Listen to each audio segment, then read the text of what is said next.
আজ আমি ক্লের সাহায্যে গৌতম বুদ্ধের এই আর্টটি করব বলে ঠিক করি। শুধু ঠিকই করিনি, করেওছি।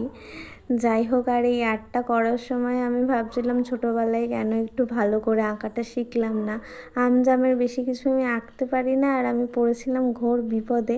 এই চোখ নাক মুখ আঁকার সময় আমার দ্বারা হচ্ছিলই না। তোমরা ভাবে এই সামান্য চোখ নাক মুখ আঁকতে পারে না? না, আমি পারি না। কতবার যে মুছেছি আর কতবার যে করেছি আমিই জানি। হয়তো এটা প্র্যাকটিস করতে করতে ঠিক হয়ে যাবে, কিন্তু প্র্যাকটিস করি না, তাই জন্যে এই কাহিল অবস্থা। তারপরে আমি মোল্ডিড ক্লে নিয়ে নিই, আর যে আঁকাটা করেছিলাম তার চারিদিকে এরকম আটকে নিই। আমার হাতে দেখো কত ক্লে লেগে আছে। একটু ভালো করে বেশি করে পাউডার লাগালে এটা আর হয় না। তোমরা পাউডার বা যে কোনো অয়েল লাগিয়ে নিতে পারো, তাহলে এই প্রবলেমটা আর হবে না।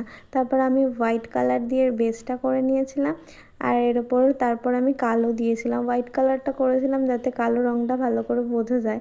তারপর আমি গোল্ডেন কালার দিয়েছিলাম, হাত দিয়ে গোল্ডেন কালারটা করে নিই।